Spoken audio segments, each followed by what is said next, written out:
अध्यक्ष महोदय, मैं भारत और चीन सीमा पर जो हाल फिलहाल डेवलपमेंट्स हुए हैं उसकी जानकारी देने के लिए, उस पर वक्तव्य देने के लिए सदन के समक्ष खड़ा हुआ।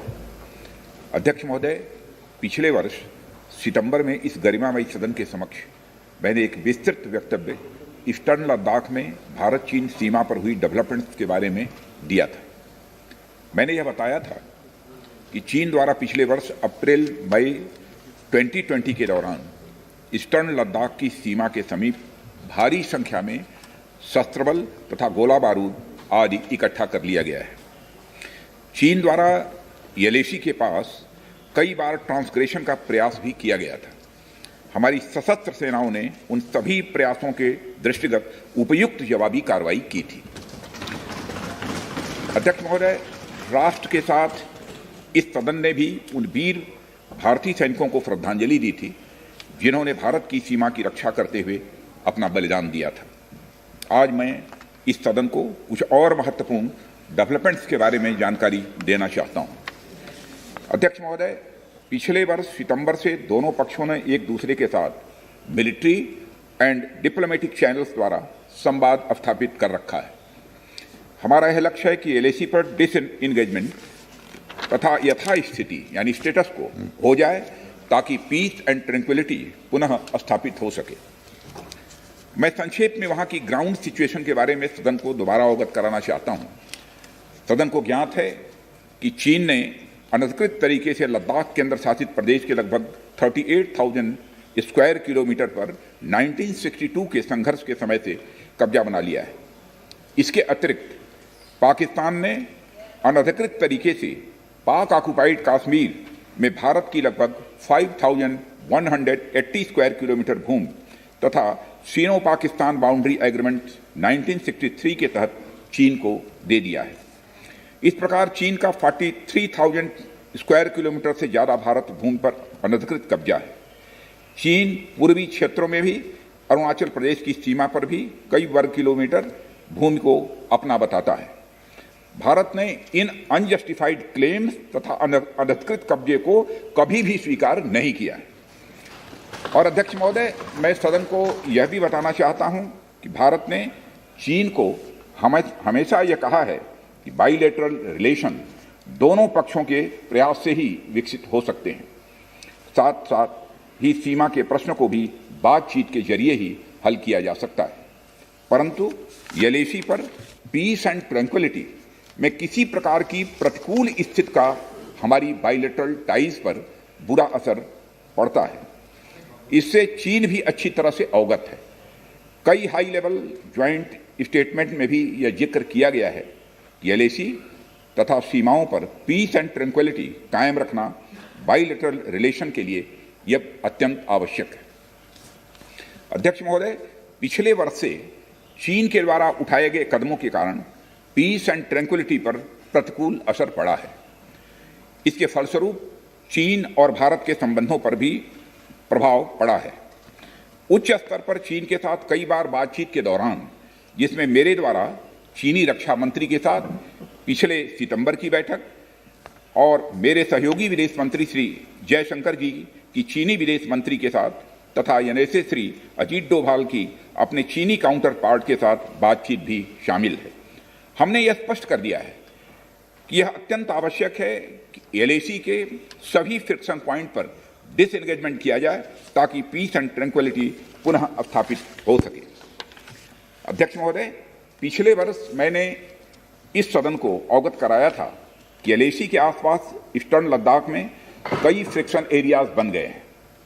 चीन ने बड़ी संख्या में सेना एवं गोला बारूद भी एलएसी के आसपास तथा उसके पीछे अपने क्षेत्रों में इकट्ठा कर लिया है। हमारे सशस्त्र सेनाओं द्वारा भी भारत की सुरक्षा की दृष्टि से एडिक्वेट तथा इफेक्टिव काउंटर डिप्लॉयमेंट भी किए गए हैं। मुझे यह बताते हुए अध्यक्ष महोदय गर्व की अनुभूति हो रही है कि भारतीय सेनाओं ने इन सभी चुनौतियों का डटकर सामना किया है तथा अपने शौर्य और बहादुरी का परिचय पैंगोंग त्सो के साउथ एवं नॉर्थ बैंक पर दिया है। सामरिक दृष्टि से महत्वपूर्ण कई क्षेत्रों को चिन्हित कर हमारी सेनाएं कई पहाड़ियों के ऊपर तथा हमारे दृष्टिकोण से उपयुक्त अन्य क्षेत्रों पर मौजूद हैं। भारतीय सेनाएं अत्यंत बहादुरी से लद्दाख की ऊंची दुर्गम पहाड़ियों तथा कई मीटर बर्फ के बीच में भी सीमाओं की रक्षा करते हुए अडिग हैं और इसी कारण हमारा एज बना हुआ है अध्यक्ष महोदय। और हमारी सेनाओं ने इस बात पर भी यह साबित करके दिखाया है कि भारत की संप्रभुता एवं अखंडता की रक्षा करने में वे सदैव हर चुनौती से लड़ने के लिए तत्पर हैं और अनवरत कर रहे हैं। अध्यक्ष महोदय, पिछले वर्ष में मिलिट्री एंड डिप्लोमेटिक स्तर पर चीन के साथ हमारा संवाद बना रहा है। इस बातचीत में हमने चीन को यह बताया है कि 3 सिद्धांतों के आधार पर इस समस्या का समाधान हम चाहते हैं। फर्स्ट, दोनों पक्षों द्वारा एलएसी को माना जाए और उसका आदर किया जाए। सेकंड, किसी भी पक्ष द्वारा यूनिलैटरली स्टेटस को बदलने का प्रयास नहीं किया जाए। थर्ड, सभी समझौतों का दोनों पक्षों द्वारा पूर्ण रूप से पालन किया जाए। ये 3 बातें उनके समक्ष रखी गई थी। फ्रिक्शन क्षेत्रों में डिसएंगेजमेंट के लिए भारत का यह मत है कि 2020 की फॉरवर्ड डिप्लॉयमेंट जो एक दूसरे के बहुत नज़दीक है वे दूर हो जाएं और दोनों सेनाएं वापस अपनी अपनी अस्थायी एवं मान्य चौकियों पर लौट जाएं। अध्यक्ष महोदय, बातचीत के लिए हमारी स्ट्रेटजी तथा अप्रोच माननीय प्रधानमंत्री जी के इस दिशा निर्देश पर आधारित है कि हम अपनी 1 इंच जमीन भी किसी और को नहीं लेने देंगे। हमारे दृढ़ संकल्प का ही यह फल है कि हम समझौते की स्थिति पर पहुंच गए हैं। इन दिशा निर्देशों के दृष्टिगत सितंबर 2020 से लगातार मिलिट्री एंड डिप्लोमेटिक लेवल पर दोनों पक्षों में कई बार बातचीत हुई है कि इस डिसएंगेजमेंट का म्यूचुअली एक्सेप्टेबल तरीका निकाला जाए। यह बातचीत हुई है। अभी तक सीनियर कमांडर्स के स्तर पर 9 राउंड्स की बात हो चुकी है। राजनयिक स्तर पर भी WMCC, जिसे working mechanism for consultation and coordination of India China border affairs कहते हैं, के तहत भी बैठकें होती रही। माननीय सभापति महोदय, अध्यक्ष महोदय, मुझे सदन को यह बताते हुए खुशी हो रही है कि हमारे इस अप्रोच तथा सस्टेन्ड टॉक्स के फलस्वरूप चीन के साथ पैंगोंग लेक के नॉर्थ एवं साउथ बैंक पर डिसएंगेजमेंट का समझौता हो गया है और इस बात पर भी सहमति हो गई है। और अध्यक्ष महोदय, इस बात पर भी सहमति हो गई है कि पैंगोंग लेक से पूर्ण डिसएंगेजमेंट के 48 घंटे के अंदर सीनियर कमांडर्स स्तर की बातचीत हो ताकि बचे हुए मुद्दों पर भी हल निकाला जा सके।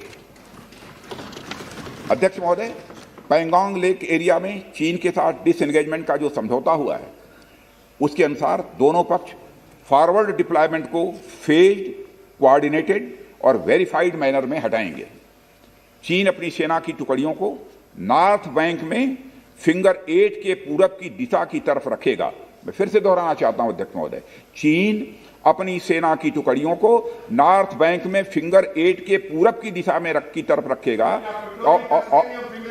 आप रुक जाइए, मैं बताता हूं, रुक जाइए। माननीय सर, प्लीज प्लीज प्लीज बताएंगे माननीय राजनाथ सिंह जी।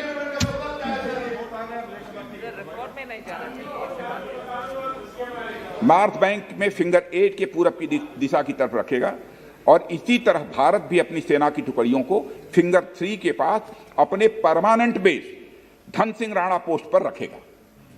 इसी तरह की कार्रवाई साउथ बैंक एरिया में भी दोनों पक्षों द्वारा की जाएगी।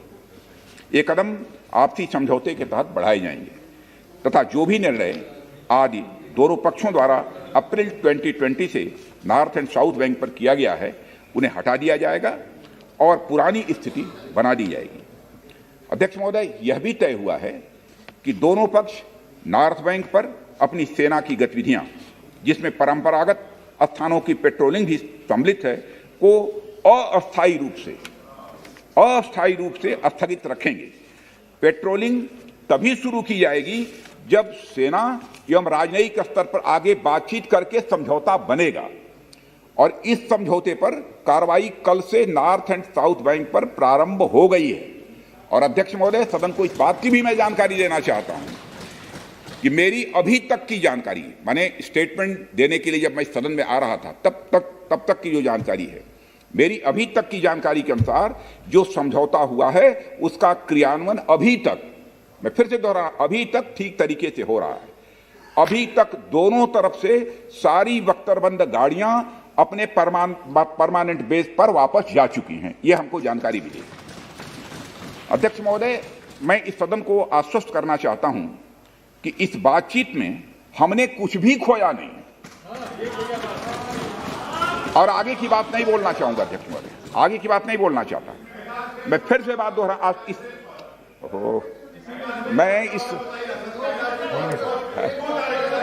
आपका कोई दर्ज चिंता मत करिए, ज्यादा चिंता है। मैं इस सदन को पुनः आश्वस्त करना चाहता हूं कि इस बातचीत में हमने कुछ भी खोया नहीं है। मैं सदन को यह भी जानकारी देना चाहता हूं कि अभी भी एलएसी पर डिप्लॉयमेंट तथा पेट्रोलिंग के बारे में कुछ आउटस्टैंडिंग इश्यूज बचे हैं। इन पर हमारा ध्यान आगे की बातचीत में रहेगा। दोनों पक्ष इस बात पर सहमत हैं कि बाइलेटरल एग्रीमेंट्स तथा प्रोटोकॉल के तहत पूर्ण डिसएंगेजमेंट जल्द से जल्द कर लिया जाए, यह सहमति बनी है। अब तक की बातचीत के बाद चीन भी देश की संप्रभुता की रक्षा के हमारे संकल्प से अवगत है। हमारी अपेक्षा है कि चीन द्वारा हमारे साथ मिलकर बचे हुए मुद्दों को हल करने का पूरी गंभीरता से प्रयास किया जाएगा। अध्यक्ष महोदय, मैं इस सदन से आग्रह करना चाहता हूं कि मेरे साथ संपूर्ण सदन हमारी आर्म्ड फोर्सेज की इन विषम एवं भीषण बर्फबारी की परिस्थितियों में भी शौर्य एवं वीरता के प्रदर्शन की भूरी प्रशंसा की जानी चाहिए।